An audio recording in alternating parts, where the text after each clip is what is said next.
ದರ್ಶನ್ ಮತ್ತು ಪವಿತ್ರ ಗೌಡ ಜೈಲಿನಲ್ಲಿ ದೂರ ದೂರ ಇದ್ದಾರೆ. ಇಬ್ರು ಜೈಲ್ ಸೇರ್ತಾ ಇದ್ದ ಹಾಗೆ ಅವರ ಶ್ವಾನಗಳು ಒಂದಾಗಿವೆ.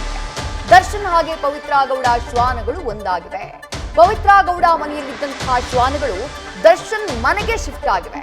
ದರ್ಶನ್ ಮನೆಯಲ್ಲಿ ಪವಿತ್ರ ಗೌಡ ಶ್ವಾನಗಳು ಸದ್ಯ ಬೆಸ್ಟ್ ಫ್ರೆಂಡ್ಸ್ ಆಗಿವೆ ಅನ್ನುವಂತಹ ಮಾಹಿತಿ. ವೈಟ್ ಫ್ರೆಂಚ್ ಬುಲ್ಡಾಗ್ ಹಾಗೆ ಬೆಲ್ಜಿಯನ್ ಮಲ್ನೋಯ್ಸ್ ಶ್ವಾನ ಪೀಪಲ್ಸ್ ಫಾರ್ ಅನಿಮಲ್ಸ್ ಟೀಮ್ನಿಂದ ಶ್ವಾನಗಳ ರಕ್ಷಣೆಯಾಗಿದೆ. ಇತ್ತೀಚೆಗೆ ದರ್ಶನ್ ಅವ್ರದ್ದು ಒಂದು ಕೇಸ್ ಆದ ಮೇಲೆ ಅವ್ರದ್ದು ಮತ್ತೆ ಪವಿತ್ರ ಗೌಡ ಅವ್ರ ಮನೆಯಲ್ಲಿ ಇರುವಂತ ಸಾಕು ಪ್ರಾಣಿಗಳನ್ನ ಯಾರು ನೋಡ್ಕೊಂತಿಲ್ಲ ಅಂತ ಹೇಳಿ, ಪ್ಲಸ್ ಮೇ ಬಿ ಅವಕ್ಕೆ ತೊಂದರೆ ಆಗ್ತಾ ಇರ್ಬೋದು ಅಂತ ಹೇಳಿ ಕೆಲವು ಕಾಳಜಿಯನ್ನ ವ್ಯಕ್ತಪಡಿಸಿರ್ತಾರೆ ಅಕ್ಕಪಕ್ಕ ಜನ ಅವರು.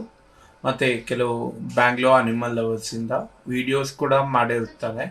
ಸೊ ಹಾಗಾಗಿ ಇದು ಇನ್ಫಾರ್ಮೇಶನ್ ನಮಗೆ ನಮ್ಮ ಸಂಸ್ಥೆಗೆ ಬಂದ ನಂತರ ನಾವು ಇಮಿಡಿಯೇಟ್ ಆಗಿ ನಮ್ಮ ಫ್ರೆಂಡ್ ಮುಖಾಂತರ ಆರ್ ನಗರ ಅವರ ನಿವಾಸಿ ಅವ್ರ ಮುಖಾಂತರ ನಾವು ಮತ್ತೆ ಆರ್ ನಗರ ಪೊಲೀಸ್ ಅವರಿಂದ BBMP ಅವರಿಂದ ಮತ್ತೆ ಅನಿಮಲ್ ಹಸ್ಬೆಂಡ್ರಿ ಅವರಿಂದ ಹೆಲ್ಪ್ ತಗೊಂಡು ನಾವು 2 ನಾಯಿಗಳನ್ನ, ಪವಿತ್ರ ಗೌಡ ಮನೆಯಲ್ಲಿ ಇರುವಂತಹ 2 ನಾಯಿಗಳು, ಒಂದು ಬೆಲ್ಜಿಯನ್ ಮೆಲ್ನೋಸಿಸ್ ಮತ್ತೆ ವೈಟ್ ಕಲರ್ ಫ್ರೆಂಚ್ ಬುಲ್ಡಾಗ್, ಈ 2 ನಾಯಿಗಳನ್ನ ನಾವು ಒಂದು ದರ್ಶನ್ ಅವರ ಮನೆಗೆ ನಾವು ಶಿಫ್ಟ್ ಮಾಡಿರ್ತೇವೆ.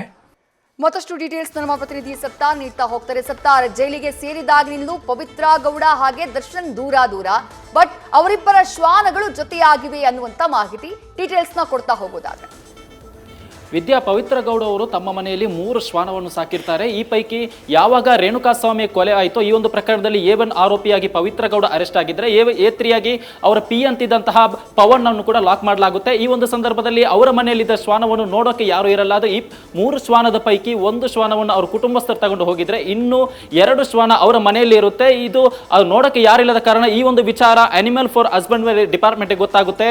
ಯಾಕಂದ್ರೆ ಅಲ್ಲಿದ್ದಂತಹ ಸ್ಥಳೀಯರು ಆ ಒಂದು ಇನ್ಫಾರ್ಮೇಶನ್ ಕೊಟ್ಟಿರ್ತಾರೆ. ಕೂಡಲೇ ಅಲರ್ಟ್ ಆಗಿರುವಂತಹ ಅನಿಮಲ್ ಫಾರ್ ಹಸ್ಬೆಂಡರಿ ಡಿಪಾರ್ಟ್ಮೆಂಟ್ ಏನಿದೆ ಅವರು ಆ ಸ್ಪಾಟ್ಗೆ ಹೋಗಿ ಆ ಒಂದು ಶ್ವಾನವನ್ನು ರಕ್ಷಣೆ ಮಾಡಿ ದರ್ಶನ್ ಮನೆಗೆ ಬಿಡುವಂತಹ ಕೆಲಸವನ್ನು ಮಾಡ್ತಾರೆ. ಯಾಕೆ ದರ್ಶನ್ಗೆ ಮನೆಗೆ ಬಿಡ್ತಾರೆ ಅಂದ್ರೆ, ದರ್ಶನ್ ಮನೆಯಲ್ಲಿ ಆ ಶ್ವಾನವನ್ನು ನೋಡೋಕೆ ಕೇರ್ ಟೇಕರ್ ಇರ್ತಾರೆ. 24x7 ಆ ಶ್ವಾನವನ್ನು ನೋಡೋಕೆ ಕೇರ್ ಟೇಕರ್ ಇರ್ತಾರೆ.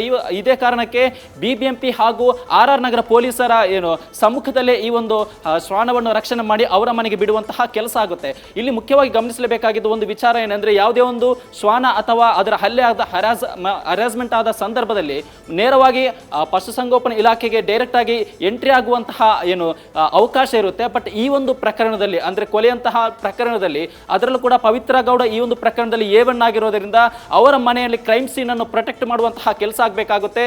ಈ ಒಂದು ಪ್ರಕರಣದಲ್ಲಿ ಪವಿತ್ರ ಗೌಡ ಅವರ ಚಪ್ಪಲಿ ಸೇರಿದಂತೆ ಪ್ರತಿಯೊಂದು ಕೂಡ ಸಾಕ್ಷಿಯಾಗಿ ಕನ್ವರ್ಟ್ ಆಗಿರೋದ್ರಿಂದ ಆ ಒಂದು ಮನೆಯನ್ನು ಕೂಡ ಪೊಲೀಸರು ನಿಗಾ ಇಟ್ಟಿರ್ತಾರೆ. ಅಲ್ಲಿ ಒಂದು ಪ್ರತಿಯೊಂದು ವಸ್ತು ಕೂಡ ಕ್ರೈಮ್ ಪ್ರೊಟೆಕ್ಟ್ ಮಾಡುವಂತಹ ಕೆಲಸ ಆಗಬೇಕಾಗುತ್ತೆ. ಈ ಒಂದು ಸಂದರ್ಭದಲ್ಲಿ ಪಶುಸಂಗೋಪನಾ ಇಲಾಖೆ ಕೂಡ ಡೈರೆಕ್ಟ್ ಆಗಿ ಎಂಟ್ರಿ ಆಗಲು ಅವಕಾಶ ಇರಲ್ಲ. ಅವರು ಮೊದಲಿಗೆ ಆ ಮನೆ RR ನಗರ ಪೊಲೀಸ್ ಠಾಣಾ ವ್ಯಾಪ್ತಿಯಲ್ಲಿ ಬರೋದರಿಂದ RR ನಗರ ಪೊಲೀಸರಿಗೆ ಒಂದು ಮಾಹಿತಿಯನ್ನು ಕೊಡ್ತಾರೆ.